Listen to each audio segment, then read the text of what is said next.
today's discussions, so today's lecture, and talk about the skeletal system, one of the topics that we will discuss in anatomy. So just a few notes about anatomy in general. Anatomy can be very boring or very interesting depending on what your mindset is, what your background is. To be honest, I came from a background where for me yoga really is a spiritual practice, and to even add anatomy into the curriculum was at first very painful because my mind was such that it felt like it took out all of the spirituality. But quickly learned that we all need to be balanced teachers. And what I personally feel or believe in, sometimes you have to put that aside and really put into the forefront, what does the student need? Okay, so the student would need a teacher to be well-rounded, so that's why we put anatomy in here as well. Okay, if you're lucky enough to love anatomy and like anatomy, well, this is for you. The way we approach anatomy is not so much to name things and name the function of things, but to really understand how does all of this knowledge apply to my practice of yoga, number one, and then more importantly to my teaching of yoga, because it's one thing to have your own practice of yoga, to be good at the poses, to be good in your own body, but to be able to transmit this and to teach to others is a different thing. Okay, so and that's why we're all here together to learn and to learn the skills and techniques and also have this knowledge, to have a really good knowledge base. So let's begin. I'm going to share with you my screen. If I can remember how to share a screen. Okay, here we go. So when we talk about the skeletal system, we want to just make myself bigger so you can see me and I can see you. Why do we have bones? Let's think about that for a minute. When we talk about skeletal system, we're talking about all the bones in our body. Why do we have bones? Well, the bones are used to support the body. If we didn't have bones, then we would just all flop around. Because we have bones, we are able to have a shape in our body. The bones also protect our organs. So, for example, your brain is encased in your skull. The skull is not one bone, but it's made of many bones together. The lungs is protected by the rib cage. Your hip bones protect your uterus in a way as well. Movement, this is what we're concerned with in yoga. With your bones and muscles, you are able to produce a movement. So if you have, so commonly you have two bones, right? A bone and another bone. And the space where the two bones meet is called the joint. Okay. Now a muscle goes over the joint. So it's coming from, so let's say I'm taking the bicep muscle, which is here.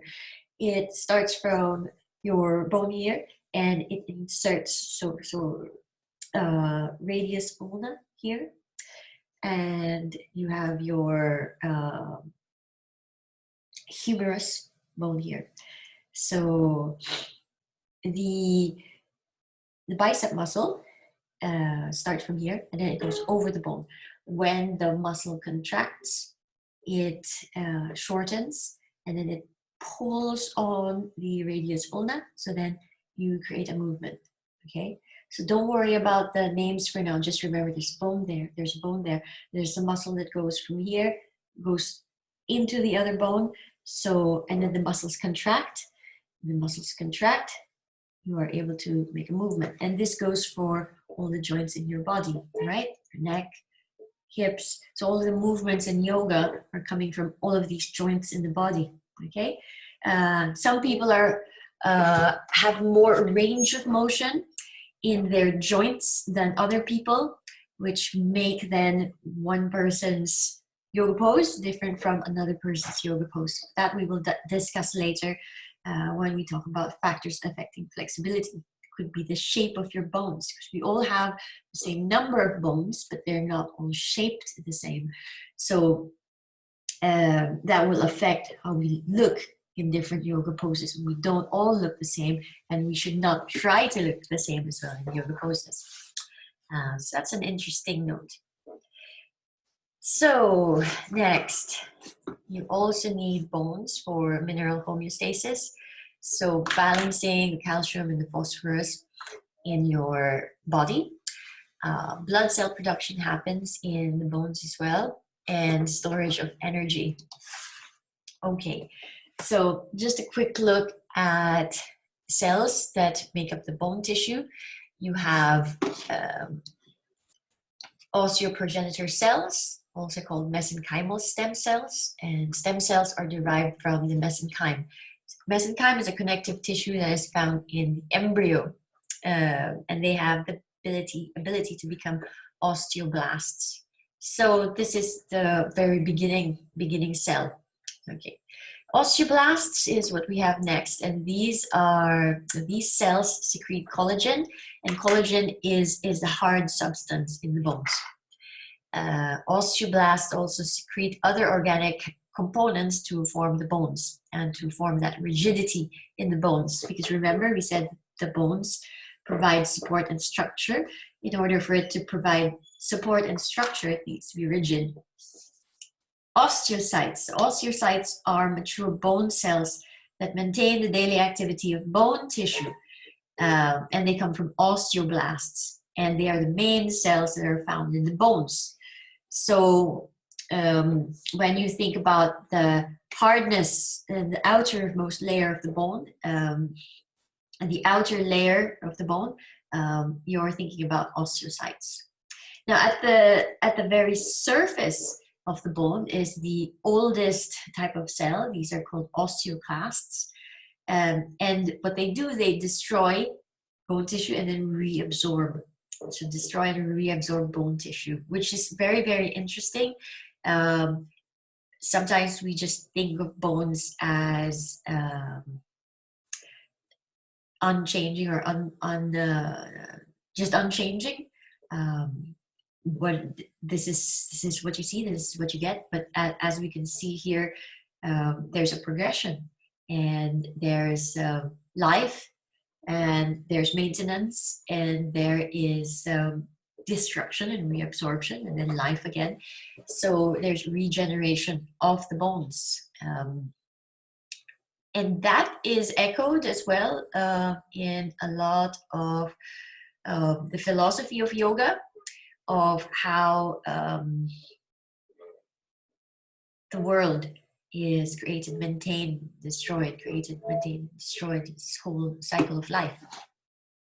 Okay, that cycle of life happens in the macrocosm, but it also happens in yourself, not just in your own body, but also in your own life cycles. You know, when we grow as individuals, we go through different changes in our life.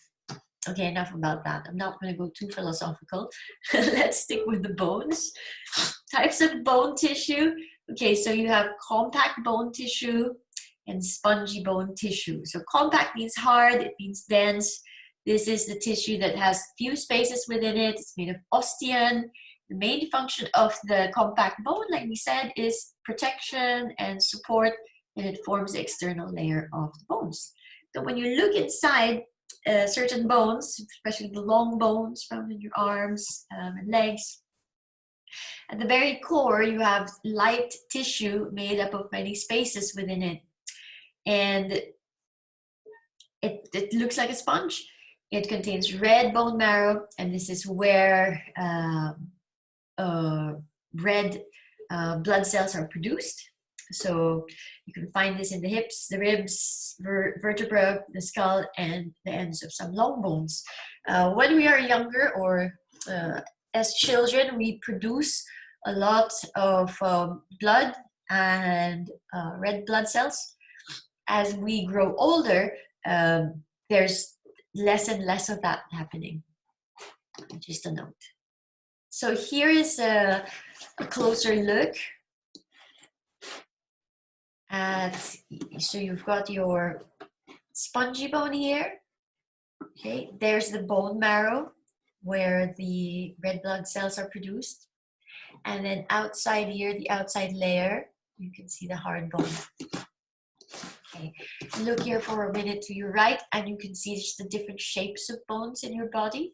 So long bone here in the femur. The patella is a sesamoid bone. This is the shape of it. The short bone, or an example of the short bone here, found just after your wrist. The vertebra is, so your spine is made of many bones. Right? You'll hear people say L1, C1, C2. So you've got the lumbar spine, you've got the cervical spine, which is your neck, thoracic spine, anything with a rib cage. Okay, and this is the shape of it if you were looking from the top view.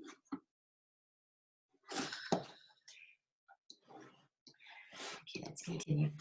Okay, when we talk about bones, we commonly think about joints as well. So the bones of the skeleton are held together by joints. Okay, so the space between the bones are called joints. And just think of it as space between the bones.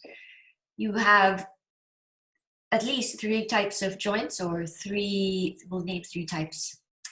Fibrous joints, these are held together by collagen, connective tissue, and there's no synovial cavity between them. So they're very strong joints and do not permit movement. I'll just go back a bit, and you can see here, remember when I said that your skull is not one bone? So here it's actually one bone here, it's another bone here, and then there's space between the bones. It's not as if you can move your skull, right? Not like other joints. So that's why we can see we have different types of joints. Okay. Cartilaginous joints permit little movement. There's no synovial cavity and it's held together by cartilage. So for example, your pubic symphysis, held together by cartilaginous joint. When you get pregnant, you produce relaxin hormone that relaxes all the cartilage in the body. What the relaxin is trying to do is to soften the cartilaginous, the cartilage in the pubic symphysis to allow for giving birth, but it doesn't target just that one joint. So it actually targets all of the cartilage in your body. So when you're pregnant, you actually feel more flexible in all of the bones in your body, which is why it doesn't mean you have to do more yoga. It actually means you have to hold back a little bit, because otherwise you overstretch yourself. That's for another topic when we talk about pregnancy yoga. Okay, or prenatal yoga. Synovial joints. So when we talk about yoga, this is what comes to mind. All of the movements in yoga and dance and exercise, we're talking about synovial joints most of the time. So both ends are separated by a synovial cavity and allow for greater movement. So movement is called a range of motion. How far can this joint go? Okay, so just a closer look at this joint. So you see here, there's the articular cartilage. When you hear the word articular, you know that it's a joint. The joint cavity, so cavity means space, so it's a space. And inside there is the synovial fluid. So this is the fluid that stops the bones from having too much friction. Okay, so that when you move, you can move your arms, your legs in any direction, and it doesn't hurt. Okay, when something happens to the synovial fluid, let's say there's some inflammation in the body and there's a repetitive injury, you can develop something called arthritis, where you start to lack the synovial fluid, and then the cartilage start to rub against each other. So then the movement now feels, not just, you don't just feel stiffness, but also pain in movement. Okay, so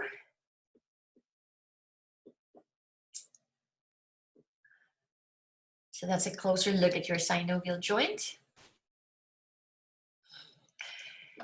Let's look at how the synovial joints move, because they don't all move the same. For example, your elbow joint can move like this and like that. It doesn't go all the way down that way.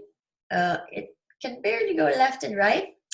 But if you think about your shoulder joint, well, that can move in a very different way, right? Look at your wrist as well. It can go round and round, but it's not as smooth actually as your shoulder joint. Why? It's because of the different shapes of the bones, or the types of joints that you have. They allow for different types of movement. So if you think of the joints as machines, it's easier to visualize it. So have a look here. Models of joint motion, right? And the movement. So you've got a little bit of movement here. There's a gliding joint here. You're looking at your clavicle, right? And you're looking at the ribs. Slight movement, not much. Hinge joint, so humerus and ulna. So you're looking here at your elbow. Another example for the hinge joint, here you have your knee, ankle, and the fingers. Pivot joint, so you are looking at the vertebra. And so you can easily do this motion. You can look at the representation there of this machine. Ellipsoid joint, saddle joint. Now, ball and socket joint is very interesting because this is where there's greatest amount of movement. And a lot of the times when you see a person and you say, oh, this person has a great yoga pose, looks great in this yoga pose, it's because of the range of motion that they have on the ball and socket joints normally. And also the lumbar spine.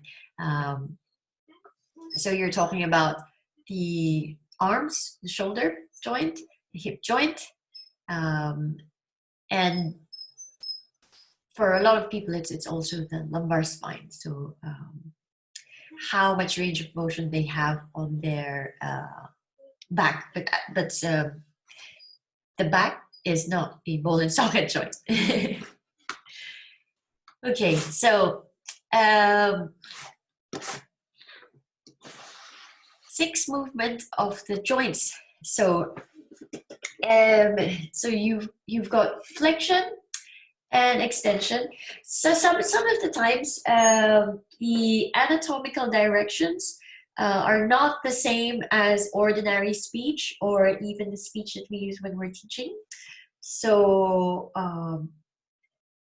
this is flexion of my shoulder joint. Extension. Abduction means going towards the midline. So if you think of yourself cut in half, and then going in, this is, going out, that is abduction. So to abduct is to go out. Adduction is to go in. So if you're, this is me abducting my arm, and this is me adducting, so going in, right? Now, I'll change the movement a little bit. And this time I'm turning. So I'm gonna really so you can see my hand. Tiptoe. Okay. Medial rotation. So this it's going inwards. Medial rotation, so towards the midline. Lateral rotation is that way. Lateral. Okay. So you have flexion, extension, abduction, adduction, medial rotation, and lateral rotation. And there's one where you go round and round. It's called circumduction. Okay, so when you are analyzing the movement of a yogi, you are analyzing, okay, flexion, extension, abduction, adduction, medial rotation, and lateral rotation. So for example, some people are very good with their lateral rotation of their femurs, so of their legs. So like they can open the leg out, you know, like when you're sitting down in lotus, right? You have to laterally rotate, or in butterfly, laterally rotate, and then and for some people that's easier than this action, which is a medial rotation, right? It's medial rotation. Okay.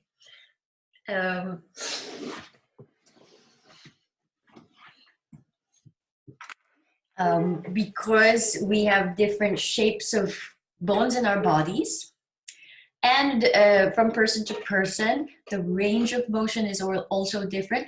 I can be, my degree of lateral rotation might be lower than yours, but my degree of medial rotation might be greater than yours. So that would mean different things when you look at different poses. So it could be like your butterfly pose. When you do the butterfly pose, I don't like calling it butterfly because it's the cobbler's pose. Balakonasana, it could be that your knees go all the way down to the ground.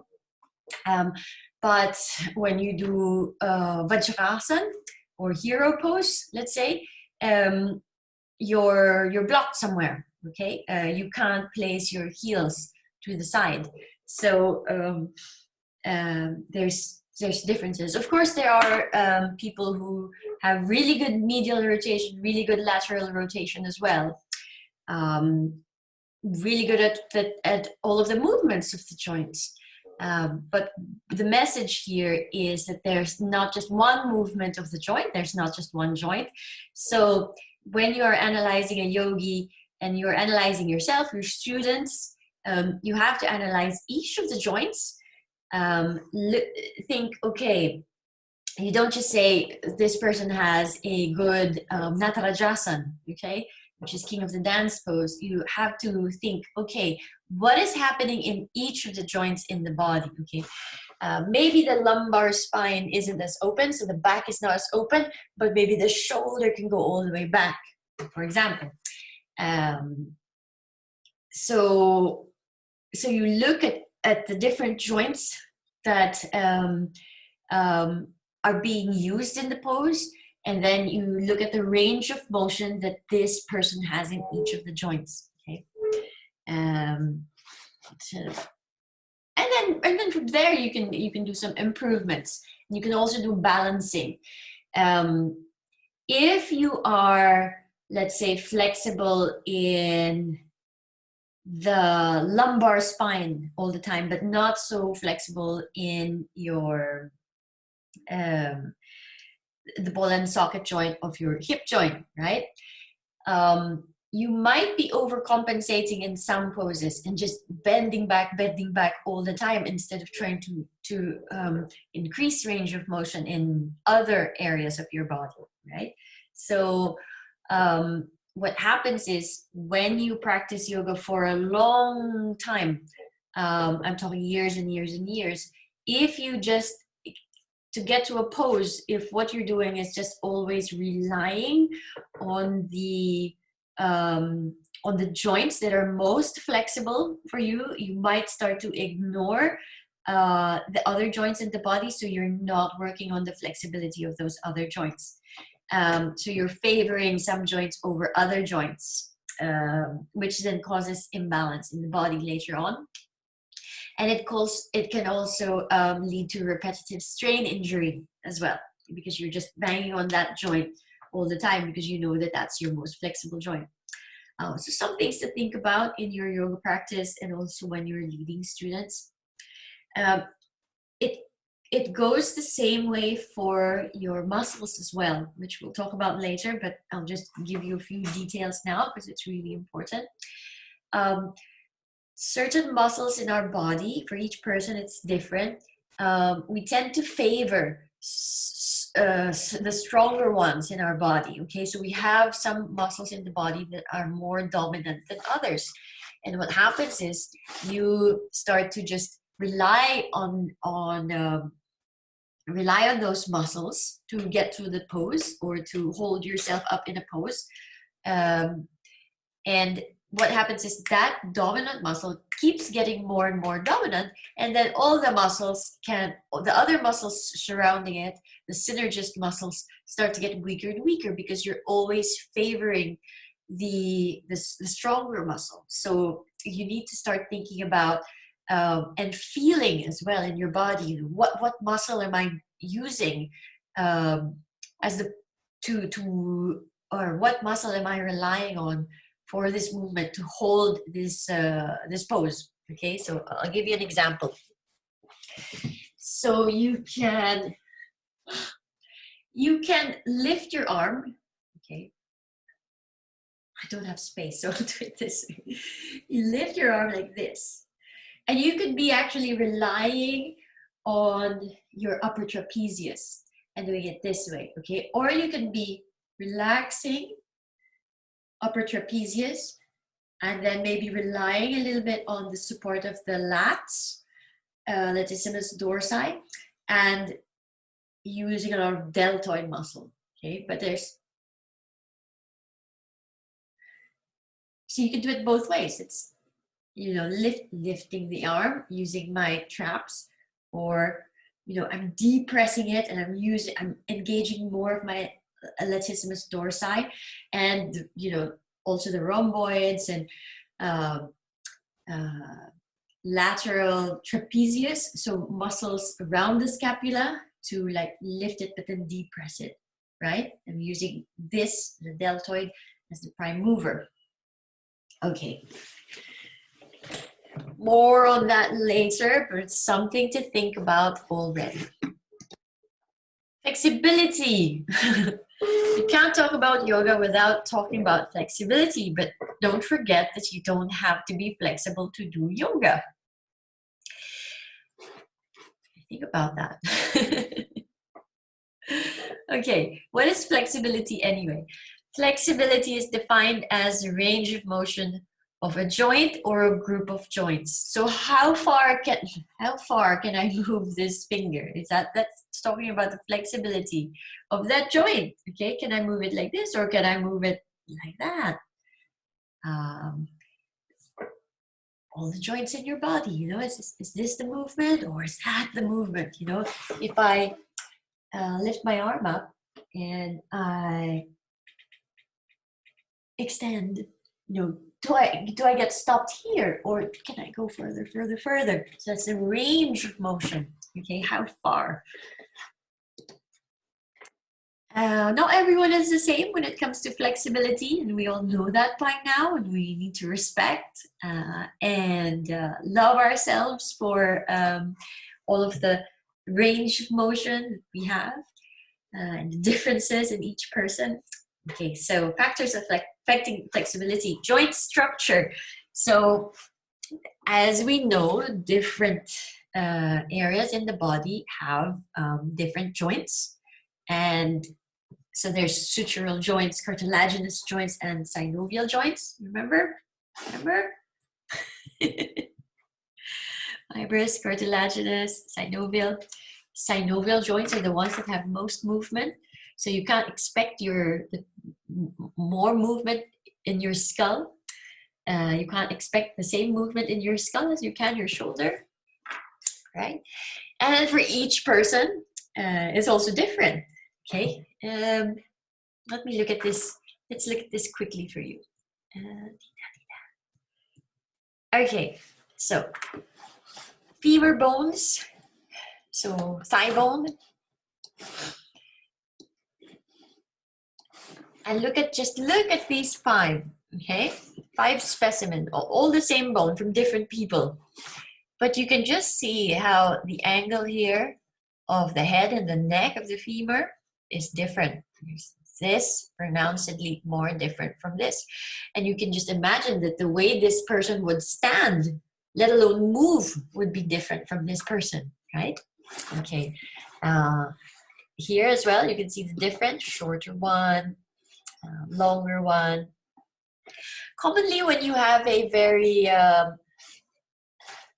let's see, where do we have a narrow one? When you've got like a narrower, I guess this would be more narrow neck, and a smaller head, that can move more. Sorry, should show you my leg, but that can move more than if the neck was wider. Also the acetabulum. The acetabulum is the part of your hip that where this, because it's a ball and socket, right? So it's the socket part is the acetabulum. That could be shaped more like wide, or it could be more like this. It could be facing more front, or it could be facing more out. So it depends on the person, the genetics of the person. And so that will tell you as well whether this person is going to be able to have more movement or more range of motion, meaning more flexibility or less flexibility. There's a note here, just covered it up, but hang on, not mercy yet. Right. Okay, whenever I move my cursor there, it goes away. Paul Grilly, Anatomy for Yoga. If you can find his DVD, he has there, he's a brilliant anatomist. And in his DVD, he talks about anatomy for yoga. He goes through many different joints in the body and shows you different examples, live examples. So he brings up his students and he shows you the differences in the students, how they are limited by their anatomy. So it's a different way of looking at yoga, and not just like, oh, this person hasn't had enough training. You know, he calls it tension and compression. These two concepts. So tension is when you are limited or stopped in the yoga pose. Why can't I bend backwards anymore? Oh, it's because you've got tightness, some tightness, possibly here. I'm pointing to my abdominals. That's why you can't bend back anymore, okay? But, so that's tension. But if you're feeling it in your bones, on the back, for example, then that's compression. It's your bones are hitting each other, so that means there's no more. It's not that your muscles are tight. You're stopped by your anatomy. You're stopped by the shape of your bones. Okay, so when you go on Instagram and somebody says, you know, just keep at it, you know, one day you'll get to this pose. It's not always true, because you have to look at the anatomy of the person. Paul Grilly has this anecdote about, I think it was the Bolshoi Ballet, where so this ballet company will x-ray their ballerinas at the age of 13 or 14 when they hit puberty, to see how their bones are developing, to see if because your bones change, right? And then they keep changing all the way until you reach puberty, and then at a certain point you've reached the genetically destined shape that the bone will be. And that will determine whether these ballerinas will be able to perform the postures and the movements that are required of them by the company. Interesting stuff, I hope. Right, so age. So as we grow older, bones are harder. They have sometimes also more brittle. So uh, they have less of the stuff that make them pliable. So they have more collagen and less elastin. Um, in very small children, also, some of the bones are not fused together, so they're also more um, softer and more mobile. You know, like how does a child come out of the womb, right? The bones are still soft. Okay. Also, what you might remember, if you've ever had a fracture when you were a child, it's always easier to recover than as an adult, because there's also like more blood flow into the bones. Okay. um, Gender, so not being sexist, but just because of the hormones in the body and different other genetics, females are generally more flexible than males, generally. um, which is probably why more women practice yoga asana in the West, because the yoga asana is postural. Um, in traditional India, it's actually mostly or only men. At one point, it was only men who would do postural yoga because of different cultural cultural things surrounding this. Okay, connective tissue um, can affect how flexible or it can affect the range of motion that we have as well.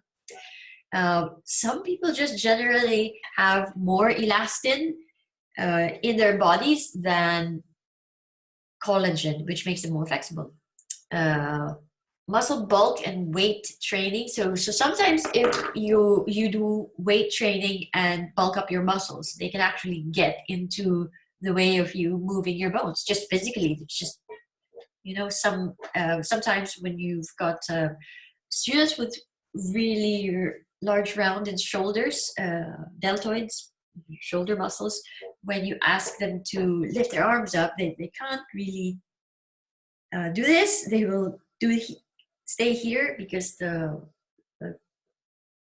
the muscle is in the way. Internal and external temperature. So there is a truth to. Actually, they did a study and found Bikram yoga to be. That's the type of yoga that you do in 40-degree heat. Um, and they did this one study and they found out that it does increase your flexibility because this is one of the factors of flexibility. It's internal and external temperature. So when you warm up your body, you do some warm up before you do these poses. Um, Not only are you preventing injury because you're circulating more blood through the body, but you're able to go into the postures more deeply because your internal body temperature is higher with the warm up. For example, as well, when you wake up in the morning, your basal body temperature is lower, so you might feel more stiff in the morning. Uh, Try waking up in the winter morning as well. Then you've got the ambient temperature, the external temperature as well. So the cooler it is, the harder it is to find flexibility. So internal temperature, external temperature. Try touching your toes in the morning and then try touching your toes at night, and you can do that little test So at night, you're more warmed up, your internal body temperature is higher, you might be able to touch your toes more.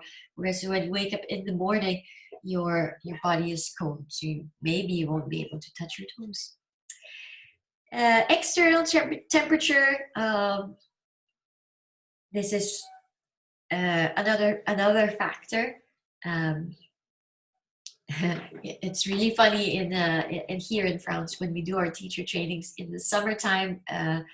It can reach up to 30 degrees, 33 degrees, and everybody's like really flexible, and just so much fun to move. I've done these teacher trainings as well in the mountains in the Pyrenees, just 2 hours from here, and we're so stiff because we're up in the mountains. It's really cold, so each movement is like internal, external temperature. Previous injury, so if you've been injured before in a certain part of the body, then that part of the body might be less flexible. So when your muscle fibers, for example, they separate, they get injured, right? What happens is you form scar tissue. And the scar tissue, instead of forming this pattern, it forms sort of this pattern. So it's more of a crisscross shape rather than a straight, striated shape, because this shape is stronger than this shape, right? So you've been injured, so your body is trying to repair you by making this area stronger. But what happens is this is less flexible than this, right? This can stretch. This one, not so much. So that's why if you've had a previous injury, it might be that area of the body might have less range of motion or flexibility. Genetics as well is one of the main factors affecting flexibility. So sometimes it's in your genes, you're lucky, sometimes it's not in your genes. Okay, let's talk about hypermobility versus hypermobility syndrome. And if you'd like to take a break, this is a good time to do it. Just press pause and then come back later. However, I'll go on. Okay, if you took a break, welcome back. Hypermobility versus hypermobility syndrome. We hear about this word a lot, hypermobility, in yoga, and all it means is given a whole group of people, the average range of motion is this, and somebody with hypermobility, the range of motion for that joint is greater. So it just means you're more flexible than the ordinary person. That's what being hypermobile means. You're more flexible in that joint, or you have more range of motion in one or all or some of the joints than the regular population. Hyperlax. So hypermobility is not a problem. You might need to be maybe generally up the fitness of your muscles, gain more muscle strength to support the bones, to support the joints, especially if you're a younger person, just reaching if you're a younger person and you haven't built up enough muscle during yoga practice, you might want to consider doing more yoga for strength, or actually going to the gym and building up your muscle strength, especially the muscles that support the bones, so that you can have more stability. 'Cause in the end, you want to be more of a balanced yogi, a balanced person, right? So hypermobility, just having more range of motion than the average person, is not a problem. It becomes a problem when it's hypermobility syndrome. This only affects a very small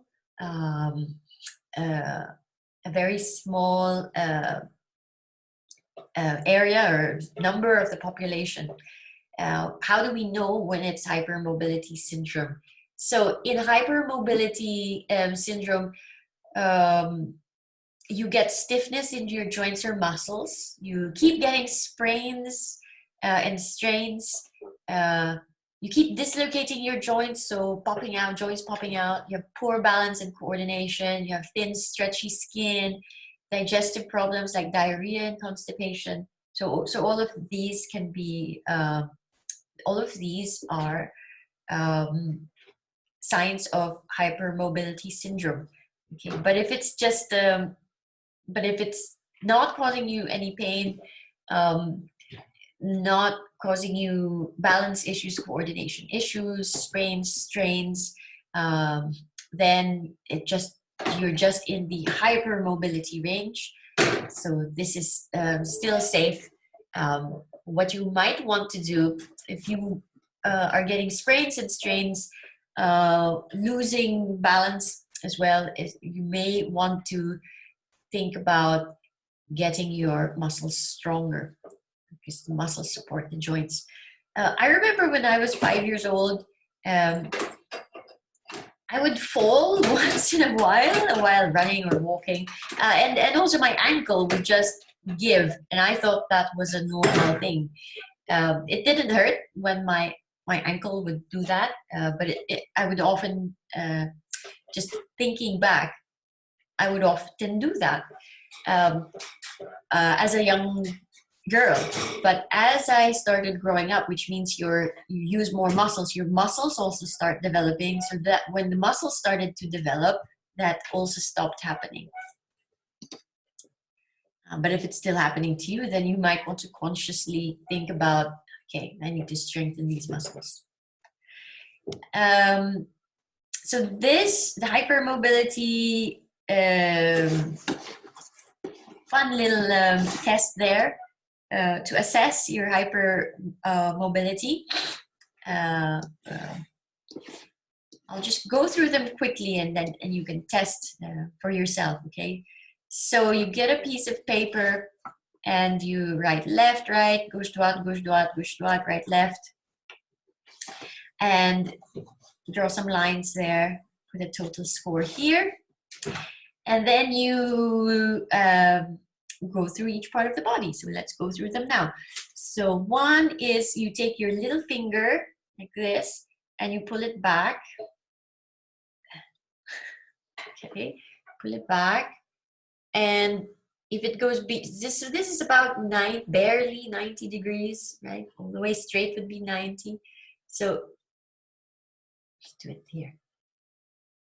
So if you can pull it back and it's going beyond 90 degrees, then you give yourself 1 point for left and 1 point for right. So you check the left side and you check the right side.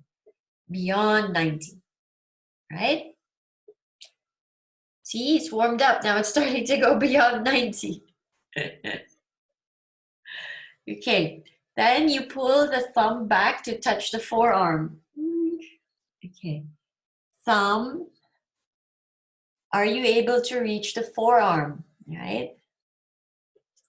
So if you're able to reach if you're able to reach the forearm, right and left, or just right or just left, give yourself 1 point for right if it touches, and 1 point for left if it touches. Okay, bend elbow backwards beyond 10 degrees. This is how I easily do it. So, yeah, right. So one bone, well, 2 bones technically.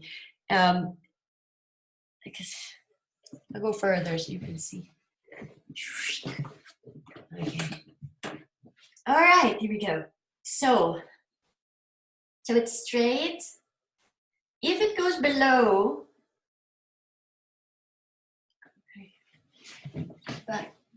Okay, straight. But if this angle goes further down, like that, you see, this is straight. So if it goes beyond 10 degrees, then just if it goes actually beyond the horizontal then give yourself 1 point left and right. Okay, the knee one I don't have and I can't show you, but let me explain to you. Okay, so this is when, ooh, I'll come up higher so you can see against the white. Now we've got to turn it. If you put your leg on the table, right, and then you see, okay, here it's not straight, obviously, tight hamstrings. Okay, now it's straight, more or less. But for some people it goes beyond, like it's curving that way. I'm exaggerating, curving more down like this, like bowing. Hyperflexibility of the knees, right? That's the one that you have to look out for most in all of these. Elbows also to an extent. But it's the hyper mobility in the knees that could be quite dangerous for you and for your students, because it could lead to injuries for your knees, on your knees. So you always have to check, how are my knees feeling this way? Check your standing postures, especially when you're posing on one leg, standing on one leg. Whenever you're stretching your legs to the front of you, or seated poses with your legs in front of you. If you're starting to feel pain in the knees, think about always micro bending your knees.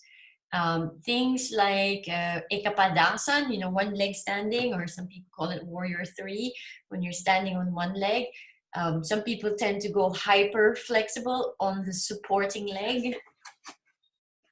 Ekapadasana, one leg standing, so this leg tends to bow backwards. So think about micro bending the knee, the leg, so to protect the knee. Another way to protect the knee is by strengthening the thigh muscle. So think about the quadriceps, your quadriceps. What are the exercises I can do to strengthen this quadricep muscle? Because that will help protect the knee. It'll pull the kneecap up. Okay, so 1 point left, 1 point right.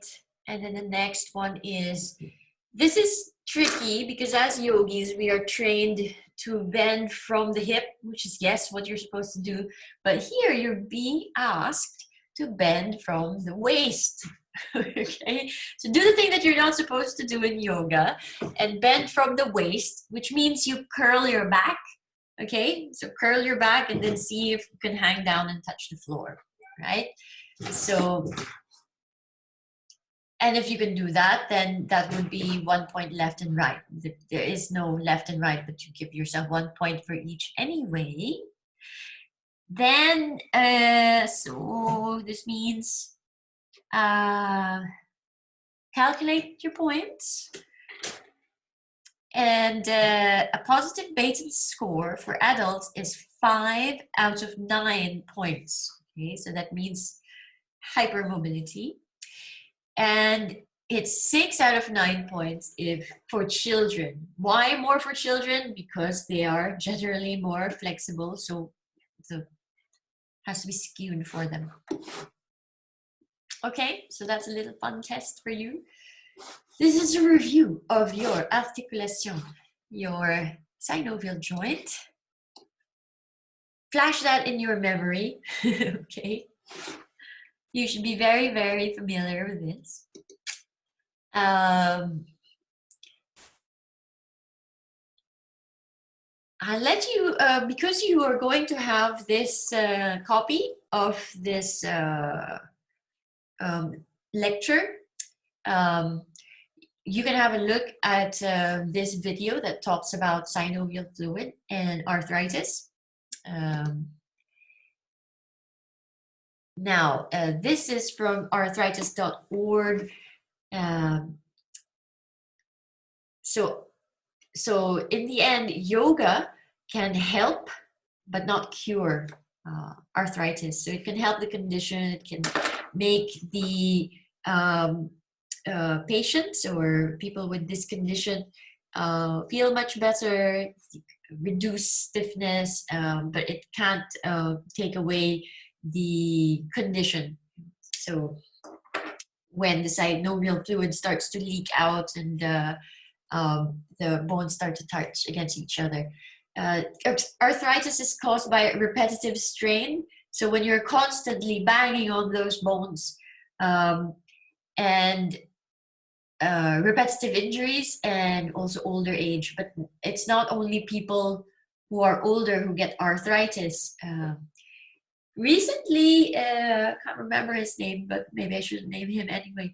But one of our favorite cyclists, he retired at age 38. It was because of arthritis. It was because of overuse of that single joint. Now, this is very interesting, yoga and osteoporosis. So unlike arthritis, where yoga can help, here, yoga can reverse osteoporosis. So osteoporosis occurs in, I think, 1 out of 5 women over the age of 50. Men also have it, but not as much. Athletic men get it earlier than women, in this condition, when you have osteoporosis, the bones are brittle. The bones become brittle. There's problem with the calcium in the bones. So in the past, when people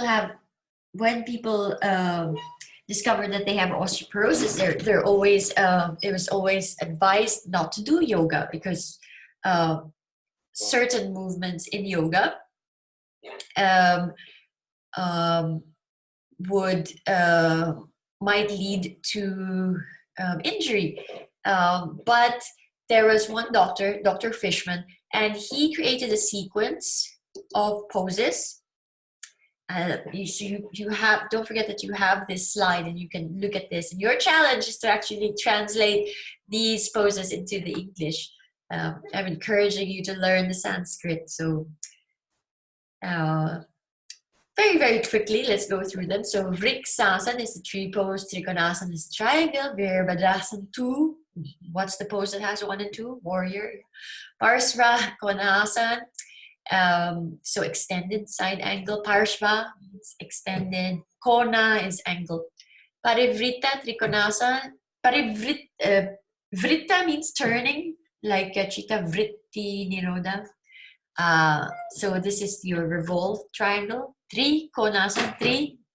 And then number 3. Kona is angle, so 3 angled pose.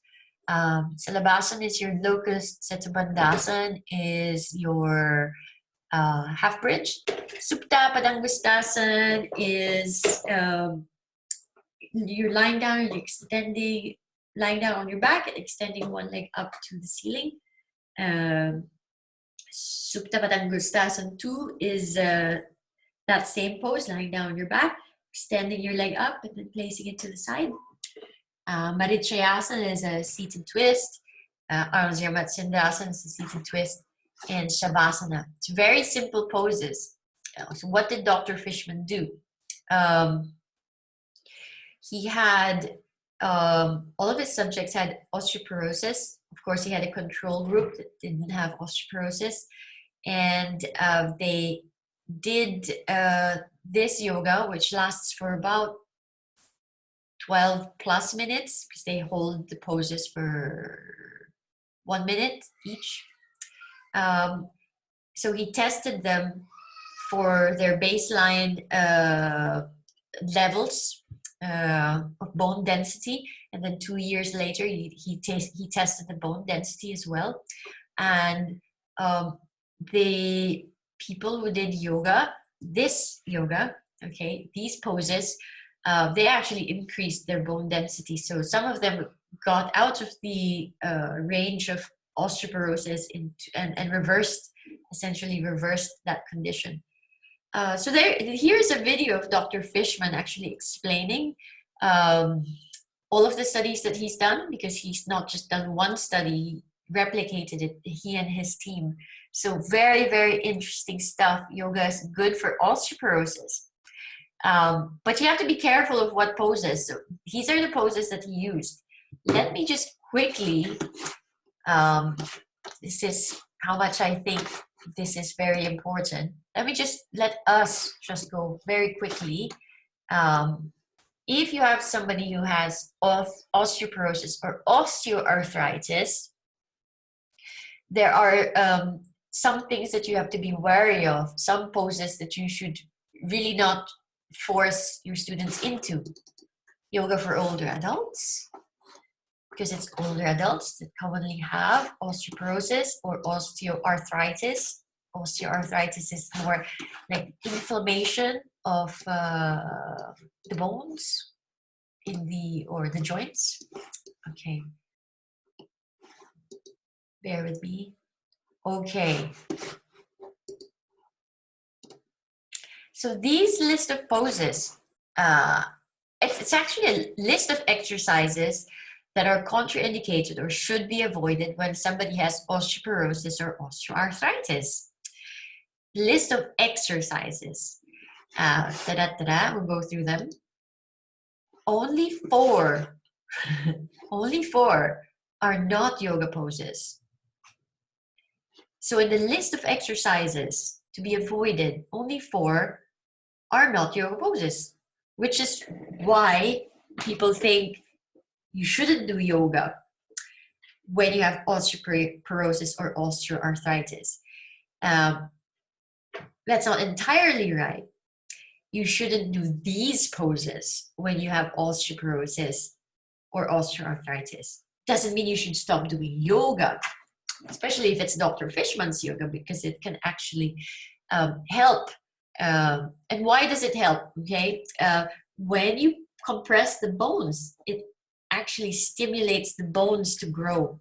Okay, you're compressing the bones, and the bones are thinking, okay, saying, okay, she's using us too much. We've got to get stronger. So they actually lay down more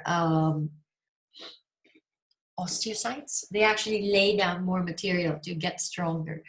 Where did Dr. Fishman get this idea? It's actually from a very old law called Wolff's Law, about 100 years ago. And that's your homework. What is Wolff's Law? Okay, osteoporosis, contraindicated exercises. The plow pose may place undue compressive force on the cervical spine. Cervical spine meaning your neck. Neck circles with neck hyperextension. So it's this. Even me at my old age, I find that really hard to do now. The bridge as well, so Setu Bandhasan, places excessive pressure on cervical discs. Notice that Dr. Fishman had Setu Bandhasan in his. He probably did it modified where you don't put your chest all the way up to your chin, but you actually don't lift your hips as high, so you have your chin away from your chest. It's more of like a Pilates movement. Standing forward fold. So standing forward fold, not just for osteoporosis, but with also people who have sensitive backs, issues with their back. That forward flexion can cause a lot of back pain. Okay, so bend your knees when you do a standing forward fold. And avoid it if you've got osteoporosis or if your student has osteoporosis. Back hyperextension, so back bends, okay, such as cobra and knees, chest, chin, or ashtangasan. Hip twists, especially when you're placing your leg over the midline, okay, which we commonly do in yoga. Extend both legs forward, take your right leg, cross it over the left. So think about what that's doing to your hip, you know, already. So if you're going to do so no hip twists, very gentle twists you can do, right? Janu Shirsasan, which is forward fold with one leg in, meaning the heel to your groin. So I hope you know all these poses by now, right? Lotus pose, Vajrasana is your hero pose. That's the one where you're sitting on your heels, like that, sitting on your heels. Pigeon pose as well. So it can place a lot of stress on the medial ligaments of the flexed knee. So that when you're doing the pigeon, it's the front knee that you have to be careful of, which is why a lot of people do it with the knee facing straight on, which is not how they originally do it in yoga. When they originally did it, it would be the tibia is almost parallel to the short edge of the mat. These poses, Janu Shirsasana, Lotus, Vajrasana, Pigeon, okay? Get a picture in your mind. It's when you're placing this leg into that angle. Okay, that's also for students who have sensitive knees. Think about how you're performing these poses. Okay, so you might want to modify these poses for them. Most of the time, the problems that your students will have would be back issues. So think about how you're doing your back bends, and knee issues. So think about how you're doing these poses and how you can protect the student, because it's not always about going to the full pose, going to the full pose, going to the full pose. Modify, modify, modify. Full squat, okay? So when you go over 90 degrees with your leg at the knee.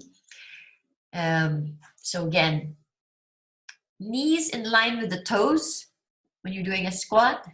Just always think about that. But for people who don't have a problem with their knees, it doesn't mean that you're going to die if your knees go over your toes, because there are yoga poses where you have your knees over your toes. And then just for your information, double leg lift, straight leg sit up, lat pull down, upright row with a barbell are also things to be avoided, although these are not yoga poses, more gym stuff. Okay. I'm going to stop the lecture there. I hope you enjoyed that. Please go over the material again. And I hope you enjoy the rest of your day. See you again for the next one. Bye.